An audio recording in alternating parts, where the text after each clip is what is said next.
Good afternoon, everyone. Welcome to our first webinar of the 2022-2023 year. And we're really excited to be bringing this to all of you again for another year. We started this last year as a partnership between the Canadian Association of Sociology of Education and also the Sociology of Education Research Cluster with the Canadian Sociological Association. So we're really excited to bring another group of excellent webinars to you this year, and we're excited for our presenters today. I'd like to start this meeting with a land acknowledgement. While we meet here on a virtual platform, we should take a moment to recognize the importance of the land on which we are located. We acknowledge the territory to reaffirm our commitment and responsibility in building positive relationships between nations and in developing a deep understanding of Indigenous peoples and their cultures. From coast to coast to coast, we acknowledge the ancestral and unceded territory of all Inuit, First Nations, and Métis peoples. We also invite you to learn more about the territory on which you reside at the website nativeland.ca. I myself am joining you from Moncton, New Brunswick, where I have the pleasure of living and working on the unceded territory of the Mi'kmaq and the Wolastoqiyik peoples. Just to let you know, this is a webinar, so our presenters actually can't see you, but you have the opportunity to ask them questions about the presentations that they share with you today. And the way that we ask you to do that is, while we do have the chat function there, we ask you to submit your questions through Q&A. So you'll see, if you look at the options that you have at the bottom of the screen, you'll see like two chat bubbles and the letters Q&A. If you click on that, then you can enter your questions in there. So the way that today's webinar will work is each presentation will have 20 minutes, and then we leave time at the end for any questions that you would have for them. I also want to mention that closed captioning is available. If you need that, that's there in the options as well. And we will address the questions at the end, but you can type them in whenever you think of them. If you'd like to get the thought out right away, you can type them in whenever, but we will be addressing the questions for both presentations right at the end. And so just to share with you today's presentations, we have two presentations for you. One is titled The Relative Role of Parental Income and Parent Education in Child Educational Achievement and Socioeconomic Status Attainment, a Decomposition Approach. And our presenter with his research there is Xavier St. Denis. And then we have a presentation titled Researching the Impact of Employer-Informed Career Access Programs in Improving Outcomes for Low-Income Adults in a Community College Partnership Program. And joining us today with that presentation are Bourke and Amanjit Garcha. And so I welcome Xavier St. Denis to present, or Alan. I guess we can go with Alan first then.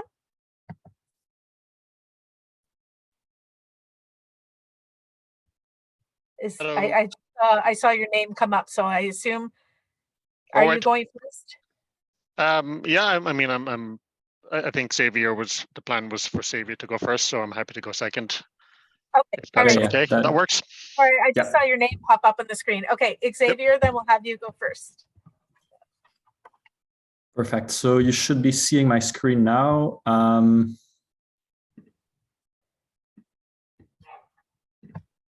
Okay, so first of all, thank you to everybody involved in the organization of this webinar series for the invitation. I'm really happy to be here and present the results of what is currently a report published by the Research Initiative on Education and Skills at the University of Toronto. So I want to acknowledge their support and funding for this report. Okay, so today what I'm going to present is basically the result of a paper that aims to contribute to the Canadian literature on obstacles to post-secondary education, participation, and success. And I'm going to approach this, or at least a lot of the research that's been conducted in that area focuses on PSE access, participation, and success because it's part of the social mobility and status attainment process. So educational attainment is kind of the first step before individuals enter the labor market, and so it's the first stage of this the status attainment process. And so it's very much in that perspective that I'm approaching the question.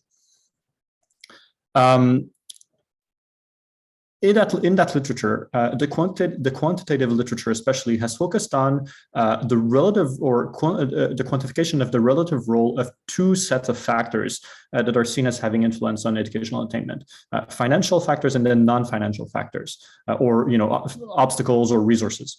In the case of financial obstacles, here most of the literature is going to focus on on the role of parental economic resources as measured by parental income. And then in terms of non-financial obstacles, often what we're talking about is parental cultural capital, but also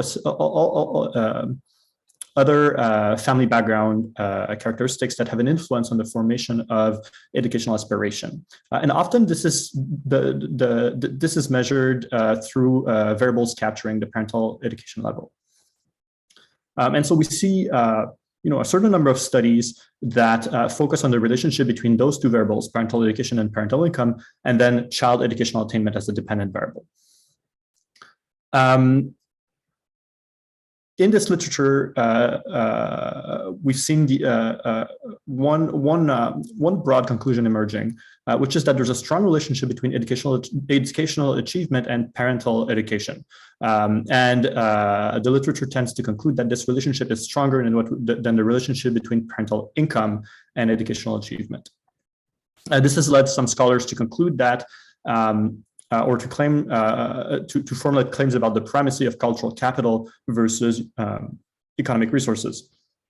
The reason why I aim to contribute to this literature is that I think that most of these studies have major or minor methodological shortcomings, and so it's important to revisit this literature to revisit these findings with a slightly different methodological approach. And I believe it's important to do so because of the strong relationship between parental income and child education or other measures of academic achievement that we find in a lot of studies that are not multivariate, that focus only on parental income.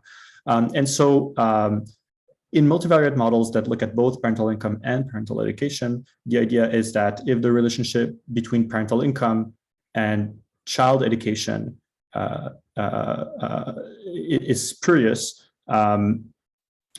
basically controlling for parental education will yield up a proper estimate of the relationship between parental income and child education net of parental education. But so I'll provide a bit more details on what I think are these methodological shortcomings and why I think it's important to get this to get this kind of analysis right. There are also what I think are substantive limitations to the literature, to some of this literature at least, which is that a lot of studies will look at the relationship between parental characteristics and child educational attainment, and will basically stop at that dependent variable instead of only few studies go further in the status attainment process and then look at child socioeconomic status. So the status attained by children once they become adults, mostly their income. Other studies would focus on their occupation. And so in this study, the second contribution is to propose a full mediation model, looking at the relationship between parental income and parental education on one hand, and child income once they become adult on the other hand, and looking at the mediating role of education in that process.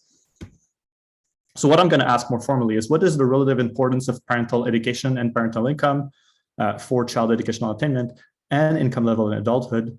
And as a second question, I'm going to ask, is child educational attainment a more important mediator for one of the two parental background variables? Conversely, what I also want to know is one of the parental background variables more strongly related to child income net of child educational attainment, so through separate channels? In the paper, we report results separately by gender because previous research has found that the social mobility process is slightly different for daughters than for sons, but also we'll focus on both mothers and fathers' educational attainment because we know that mothers' characteristics have gender-specific effects. Okay, just to come back to the literature on financial and non-financial obstacles to educational attainment, what we know is, or at least with the neoclassical economics literature will tell us about the role of financial obstacles, is that if there are credit constraints, so if there are constraints in the ability of families to access credit to fund human capital investment, including investment in post-secondary education, families with lower economic resources are going to have, and so who don't necessarily have available economic resources necessary to invest in education, won't necessarily be able to access debt to fund those human capital investments, and this will lead to lower PSE participation, for example, among lower income children of lower income families. And so more recent empirical studies have found that financial constraint to parental investment in a child's education is in fact an important factor driving disparities in educational attainment. In the Canadian context, we have some more direct evidence of this, with some studies showing a substantial gap in the contribution to RESPs based on parental income. And in terms of non-financial factors or non-financial obstacles to educational attainment, for sociologists, parental education is often seen as a measure of social capital, as I've already said, so the development of habitus and of behaviors in the integration of cultural norms that make children with more highly educated parents more successful, but not because of their socioeconomic, not because of their economic resources, but because of their cultural capital as they go through the schooling system and the post-secondary education system. The role of parental education may also be informational, having just a better knowledge of how the education system functions, the different opportunities, different programs, etc., may be related to post-secondary education. So the decision to enter PSC, including in certain programs, and also the ability to navigate PSC institutions, for example. And so there's a good reason to look at both types of factors. Okay. Now I'm going to focus a little bit more on or come back to the methodological shortcomings that I think are found in some of the existing literature looking at the role of those two variables in the educational attainment process. Okay, so a lot of the existing research looking at that, quantitative research looking at that question estimates multivariate regression models using the YITS and sometimes the SLID. The YITS is the Youth in Transition Survey. It includes a measure of parental education and also a measure of parental income, as well as measures of child outcomes. The SLID can be processed to have the same format for some birth cohorts of Canadian children.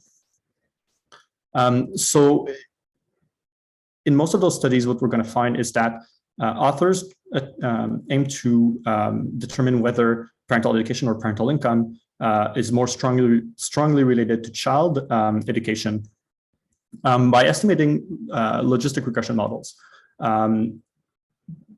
but also comparing, and within those models, comparing the coefficients on parental education, the parental education variable and the parental income variable, and trying to make a judgment call based on the size of those coefficients, whether they remain significant or not. The issue with this is that in logistic regression models, as Paul Allison and others have shown, we can't really compare logistic regression coefficients across model specifications. And so trying to quantify the size of the omitted variable bias, for example, becomes a bit more tricky with logistic regression models when we just want to compare coefficients. But also one issue is that parental education and parental income are variables that are scaled very differently. Parental income is a continuous variable that goes from, let's say, 0 to the maximum income level. And parental education is usually a categorical variable with 3 or 4 categories. And so it's very hard to interpret any differences in the size of those coefficients because we're really not talking about 2 variables scaled similarly. And that has not necessarily been addressed in the literature. A lot of conclusions seem to be drawn on a comparison of coefficient sizes in this kind of setup, which prevents us from making or doesn't produce the kind of results that we would need to validate the hypotheses or test the claims of the primacy of one versus another variable. And there are 2 more minor methodological shortcomings. One of them is that some studies have collapsed the parental education variable into, so from a continuous to a categorical variable with income categories.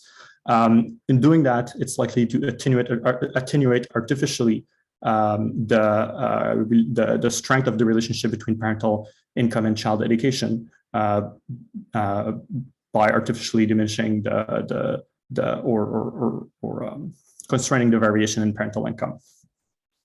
And another reason why the relationship between parental income and child education may be attenuated is that in the YITS, parental income is a self-reported measure measured only on a single year, and some methodological studies focusing on methods in the social mobility process have shown that this is likely to bias downward, to introduce a downward bias in the income coefficient in this type of models. And so we want to address those 3 methodological shortcomings. And finally, in terms of the substantive shortcoming that I've mentioned at the beginning, there's only a limited literature that extends the analysis of the role of parental income and parental education on child income. And it's usually not with formal mediation models like the ones I'm going to present today. So these are important recent studies. So I basically, this paper aims to contribute to especially the studies by Connolly and by Vinstra and Vanzela Yang, adopting a similar angle, but with some different methodological approaches.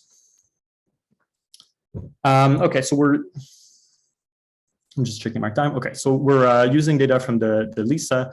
The interest of the data set is interesting because it's a survey data set linked to the tax records of respondents. And through the tax files, we're also able to identify the parents of the respondents. So we have very detailed measures of the income of respondents as well as the income of their parents through tax data instead of survey data. So what we're able to do is develop a measure of permanent parental income that is the average income of both parents when present when the child was 15 to 19 years old. So that's a standard measure in studies of social mobility. For child income, we average child earnings from T4 slips and self-employment between 30 and 34 years old. And then for fathers and mothers education, as well as for child education, we have a question in the LISA. So it's from us, the education measures are from the survey questions. So what we're estimating, basically, if we want to look at the full status attainment process, we can express this through this first equation. So the relationship between parental income, OIP, and parental education, KP, so how these 2 variables are related to child income. But the first thing we're going to focus is on the second step, the intermediate step, where we're going to focus on the relationship between child education, case C, and those two same variables. And so to address the methodological shortcomings, especially the first one that I've mentioned, what we're going to do is compare measures of fit statistics in models using only the first variable, parental income, then the second variable, child parental education, and then both of them in the same model. And so comparing fit statistics is going to allow us to contribute to quantify more clearly the unique contribution of each parental background variable. And then we're going to estimate a full model with both parental background characteristics and then child education using still child income as the dependent variable. And this is going to basically, this is a mediation model that will allow us to identify the share of the association between parental background variables, each of the parental background variables, and child income that is mediated by child educational attainment. And so, in other words, it's going to give us an idea of the influence of parental income and parental education on child income, and to the extent to which these two background variables operate through, so indirectly through child education or directly net of child education. So the estimation is a little bit more complicated than that. We actually have to implement a projection method because our parental background variable for parental education is categorical and not continuous. I'm not going to get into this, but I can talk about it a bit more in the question period. Okay. So why is it important to look at both variables? We can see that mothers and fathers who are more highly educated also have higher income percentiles on average.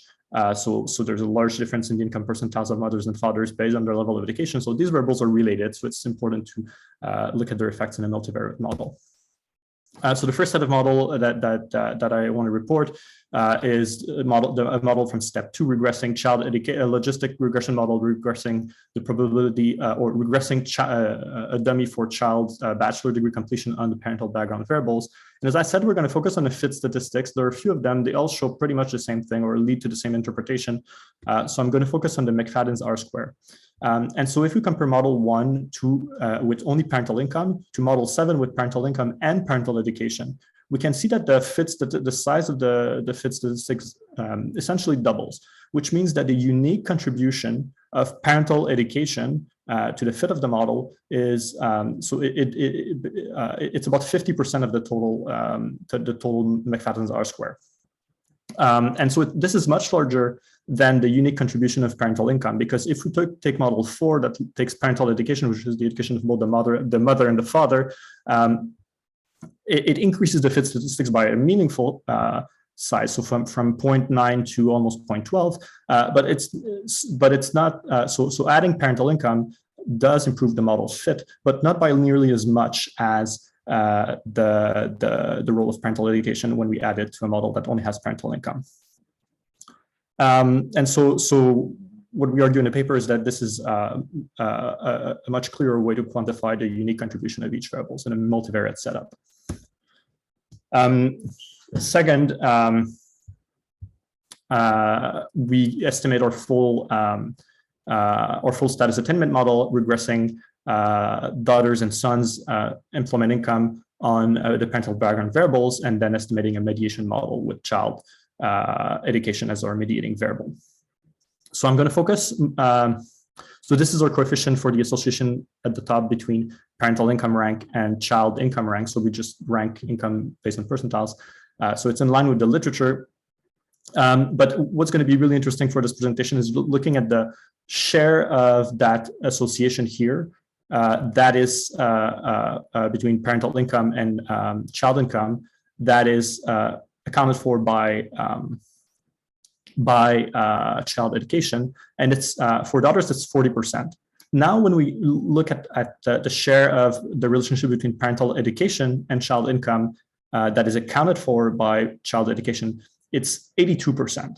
And so the mediating effect of education is much more important for parental education than for parental income.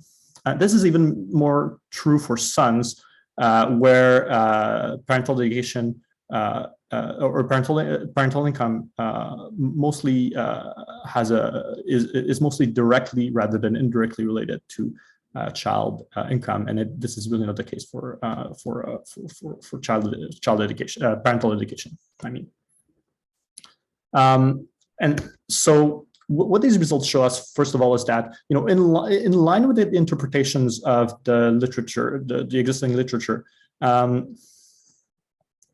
The unique contribution of parental education to child educational attainment is greater than the unique contribution of parental income. There's still a substantial role for parental income, and I didn't highlight that in the results clearly, but especially for sons' educational attainment. Our full mediation model shows us that the impact of parental education on child socioeconomic status largely operates through educational attainment. And conversely, there are large differences in socioeconomic status within educational attainment levels based on parental income, because education accounts only for a small share of the relationship between parental and child income, relative to the relationship between parental education and child income. And so in terms of kind of discussion points, or what kind of issues that opens up, it signals that when designing interventions that aim to increase PSC or improve PSC access for underrepresented groups, we should, of course, focus on non-financial obstacles, but financial obstacles should not be, we shouldn't forget them when designing interventions. They remain important. But also, while in post-secondary education, financial obstacles may become especially meaningful. So when looking beyond just access, but also looking at what PSC pathways look like, financial resources may be especially important. And so it's important to think about what may happen in PSC pathways in terms of the role of financial resources. So I'm seeing I'm going a little bit over time, so I'm going to stop here.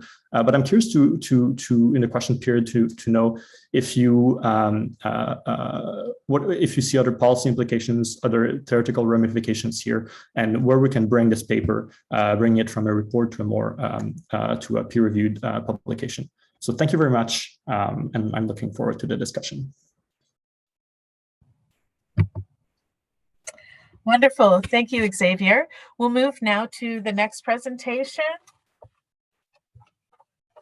with Alan Bourke and Amanjit Garcha.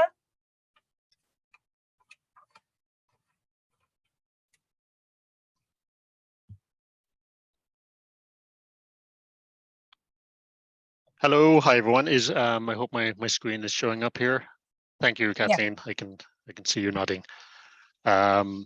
Excellent presentation, Xavier. That's going to be a tough one to follow, but so I'm going to begin here by giving a brief description of the context and the purpose of the research we have been involved in. It's quantitative and community engaged in nature, so quite the previous presentation. I will then provide an overview of what we have been learning from the research so far, followed by a quick wrap up with some final thoughts. Just like to acknowledge that the research is funded through the College Community Social Innovation Fund through NSERC. So in terms of and purpose, our research is focused on a suite of programs which operate out of the Community Access and Engagement department here at the college. And these programs aim to connect students from low-income communities with either an educational or employment pathway. The college is essentially an access college, which means that there's an access point or an entry point for everyone. But despite this, there are many structural systemic barriers that prevent individuals from low-income communities from being able to access education.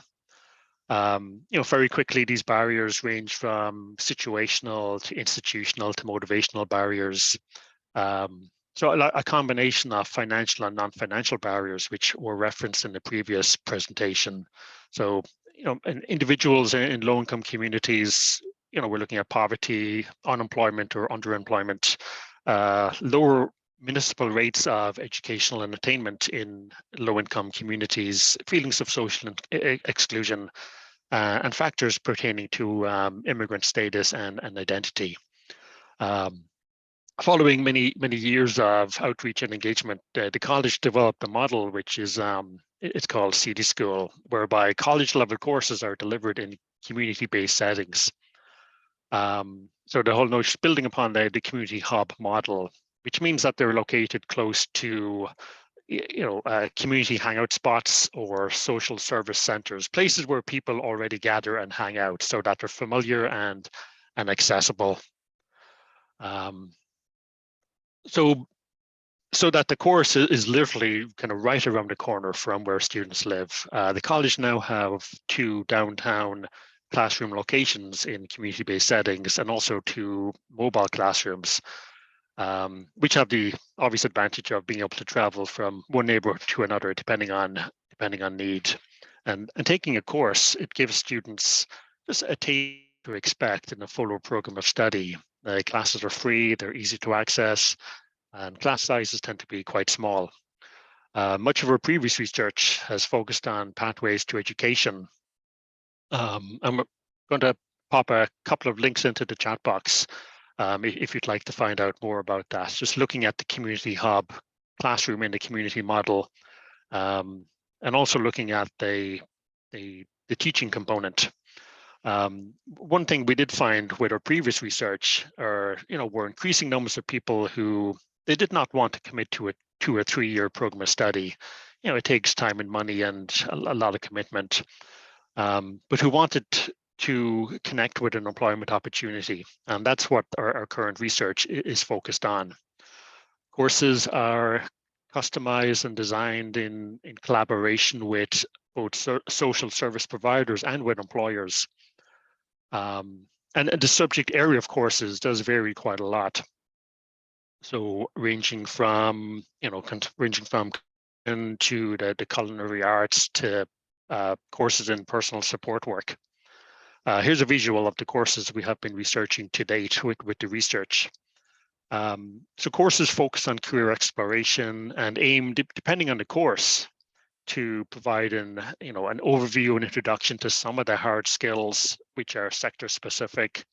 But for the most part, courses focus on things like soft skills and an introduction to workplace culture and what to expect in a given occupation. Many participating students have histories of unemployment or underemployment, or are newcomers looking to gain a foothold in the labor market. And so the aim of the program is to open up a career pathway possibility rather than just a job. We are mindful of the intersectionality of disadvantage and how individual level barriers are also structural and systemic. It's one thing to try to boost the accessibility of a college education, whether it be an educational or employment pathway. But another thing to put in place the conditions that will help people succeed in their course and in their studies, and putting in place the things that will help them agree a greater degree of life stabilization. And literature suggests that. Oh, sorry, I meant to put up that visual a while ago. That's the courses we have been researching, and the literature does suggest that such the provision of such wraparound support is a key factor in helping students succeed. So that's just a quick overview. In terms of our research questions or research aims, one is exploring to what extent do the courses help boost the job readiness and career preparation readiness of students, and in providing them with a realistic sense of career expectations. And the second one is exploring the extent to which courses help address employer challenges in recruiting and retaining employees. And one key element there is exploring employer perceptions of hiring from underserved or underrepresented or non-traditional populations. There can be, for example, maybe like a negative stigma. And so engaging employers along in the process of designing and delivering courses is part of what we have been researching. A few words here on the context of there being a labor skills shortage. There has been a lot written in Canada on how, on the one hand, there's a labor shortage, or on the other hand, how there's like a skills shortage. Although, of course, there is a lot of between those. And for the most part, we focus more on the skills shortage dimension. There's many factors are in play. Aging workforce and related succession issues, the impact of disruptive technologies, a lack of qualified job seekers, a recurring theme in some of the literature speaks to how post-secondary institutions are increasingly supplying graduates into the workforce who lack either the sector-specific or soft skills required by employers, what they're looking for, whereas employers are seeing certain in-demand positions go unfulfilled, while also experiencing ongoing issues with retention and recruitment. And so that background debate is on the mismatch between the educational sector and the workforce. We realize, of course, that the motivations of job seekers and employers are not always well aligned, and that labor conditions can vary a lot depending on sector. But fundamentally, courses are designed to empower job seekers on their career pathway by boosting their employability, and along the way, hoping to foster a greater sense of social inclusion. And so there's a community building dimension as well to the whole community engagement process. So that, and while at the same time helping to address workforce challenges that employers face in recruiting qualified candidates, we have drawn upon various sets of literature which have helped inform the research, ranging from an adult education, which explores the barriers that adults, and especially low-income adults can face when accessing an employment pathway or education, but also various aspects of labor studies and debates on precarious labor, and all contextualized by a social justice approach to education. Just a few quick words here without getting into it in too much detail on our methodology. So it's a very qualitative research approach, and our findings so far are based upon a thematic analysis of 35 semi-structured interviews conducted with a combination of employers, social service providers, but also participating students and faculty, and which builds upon a lot of our previous research. A limitation at present is that we're still in the process of tabulating how many students exactly have been connected with an employment pathway, which I think will be an important metric of the efficacy of the program.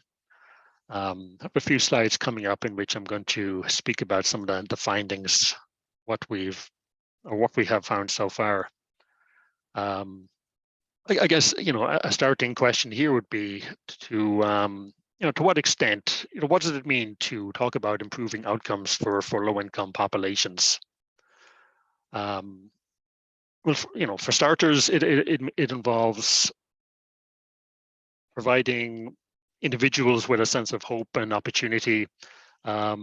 Something we found in previous research is that many participating students have had a previous negative experience of education or the workforce, that they had perhaps enrolled in a program of study and then dropped out, or many students have had fragmented work histories, and oftentimes had internalized that as a personal failure. And what the programming tries to do is to try to shift that self-narrative by providing students with an opportunity to reboot their interest in education, while at the same time providing the wraparound support required, designed to address some of the structural barriers that prevent them from doing well. One of the challenges we encounter in programming like this is, trying to avoid a deficit type ideological framing, whereby students are positioned as lacking this or lacking that, or as lacking resiliency. We found that many students do not necessarily lack skills or academic aptitude. What they lack is confidence and support, and their lived experience has been impacted upon by multiple intersecting barriers that they've really struggled to overcome. Because of the small class size, and we've received lots of feedback from students on this, students have the opportunity to foster a connection with the professor And anyone here who teaches on a regular basis, will know that those, the little moments of encouragement and guidance, what happens within a classroom, and that relationship between a student and instructor can make all the difference in a way that can be difficult to quantify. Ultimately, improving outcomes involves navigating between building the skill sets and, yes, the resiliency of individuals, while being mindful of the structural conditions that impact upon their everyday lives. And for some students, that might be just a lack of available childcare. For others, it might be just the cost of transportation, just getting to the college, which makes it inaccessible for them. So again, doing as much as possible to bring the classroom to where students live is a key factor in city school programming. Students come from all walks of life, locals, people born and bred in the city, to newcomers, and we found that courses work well as like a launching pad, kind of like an on-ramp to a career possibility. And in some cases, particularly in the courses focused on personal support work, employers are much more involved in the course design and delivery and hire directly from the program, and so use it as a recruitment tool. Although the extent of employer involvement does vary quite a lot between courses. Some are very involved, others have a more consultancy type role to play. But I think the degree of employer involvement in programming like this raises an interesting question in terms of, to what extent should career access programming be employer driven or employer informed? In interviews, employers spoke repeatedly of their ongoing recruitment and retention challenges. They've often spoken of the need for like a talent pipeline, of having a readily available pool of qualified candidates. Recruitment can be time consuming, intensive, and too much of a revolving door can be very disruptive to everyday operations. Something which popped up as well throughout interviews with employers is that they lack the capacity to engage in employee training, or sometimes just unwilling to do so. One consequence of employers with a high turnover rate is that they're less willing to invest time in training new employees. And data shows also that employer provided training has been declining for many years now. But in any case, the city school and programming allows them in a way to outsource some of that training component to make it more effective, and therefore to help them with their issues with recruitment and retention. One of the challenges of interviewing employers, and I guess this is true of any quantitative research design that relies upon interviews, is that of interpreting and analyzing the data. For example, if an employer has ongoing issues with retention, well, then perhaps the labor conditions and job security of the positions they're offering is just not that good. But they're not going to come out and say that in that way. But such considerations should absolutely be a consideration in which employers post-secondary institutions choose to work with. And there's other methodological issues where some employers are somewhat reluctant to share kind of retention rates. That can be an ongoing challenge with research like this. I think the challenge lies in striking a balance between employer involvement in course design while maintaining a commitment to education as a social good. And so there is that tension between, on the one hand, the vocational employment focus of an employment pathway program, fast tracking individuals into the list so that they can be job ready. And on the other hand, the educational mission of a post-secondary institution, be it a college or a university, providing students with a more fully rounded education that can open up the potentiality of a future educational pathway. At one level, of course, employers they're engaged in the day-to-day workings of their field and so have a key role to play at a minimum of informing course curricula. As industry changes, so should the educational model at the level of course deliverable, that curricula remain relevant. And that's an ongoing tricky balance to strike. In terms of one thing we find is that the courses do work well as an introduction to just the practicality of the realities of the labor force. I'm going to move on here. We found that course deliveries work well for that. Something we hear on a regular basis from employers is that, and this pops up in a lot of the literature as well, is that employers find that new employees have somewhat unrealistic expectations regarding job duties and working conditions. And so courses can help prepare students for that. Like, for example, it's sometimes the case a student will enroll in a course, find out pretty quickly that this is not what they were expecting. So at least it helps them refine what it is that they are interested in as a possible career option. Something we also hear quite a lot in interviews is that employers want the college to focus more on building soft skills rather than hard skills, although most courses do aim for a balance between each.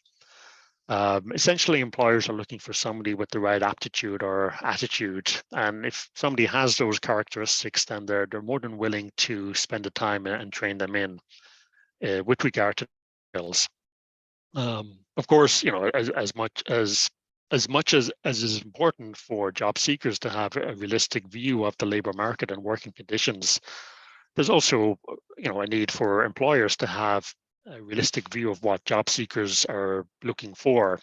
Otherwise, the result is that ongoing mismatch between employees and employers, and that ongoing cycle of recruitment and retention. A little bit behind here with my PowerPoint.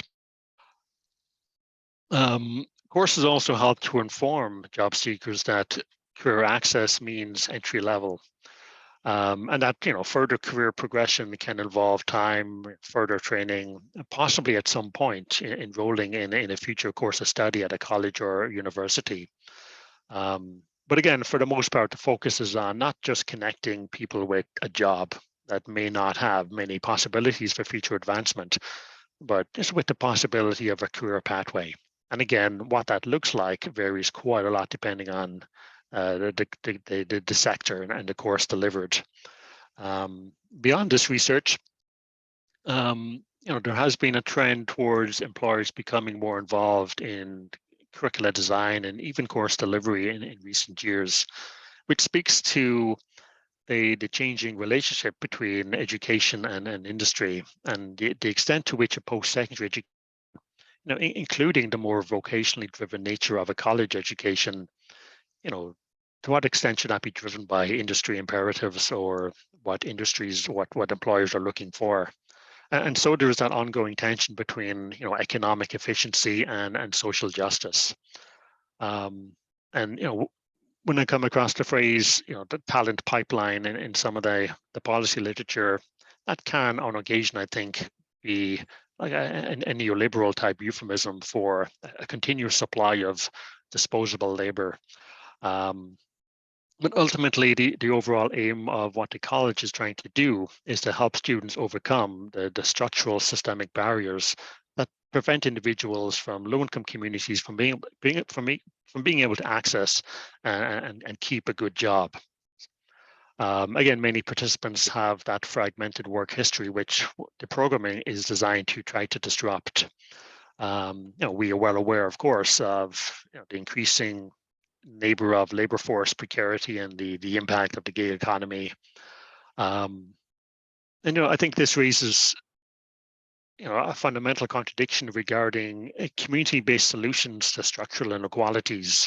Insofar as we are working to affect community-level change at a local level, and yet the policy and political fueling the gig economy and that the rise of precarious forms of labor originate far outside of the community. And so, just by way of a concluding comment here, any career pathway program is going to have limited efficacy if implemented in isolation from efforts to push back on the factors which ultimately undermine protection for workers and factors which undermine the nature of job security. So just a few concluding comments there, and the changing nature of the relationship between industry and education. And I think down here, there's a whole bunch of references that went into the presentation today. Thank you. I'm going to stop sharing my screen. Excellent. Thank you, Alan and Xavier, for your presentations today. They were very informative presentations on family background and other factors that affect post-secondary attendance, attainment, and success within education itself and even later on in life. So we really appreciate your insights today. I'm going to you posed. I want to thank our presenters today for joining us and sharing their research with us. And I just wish you all a wonderful day. And again, thank you for coming.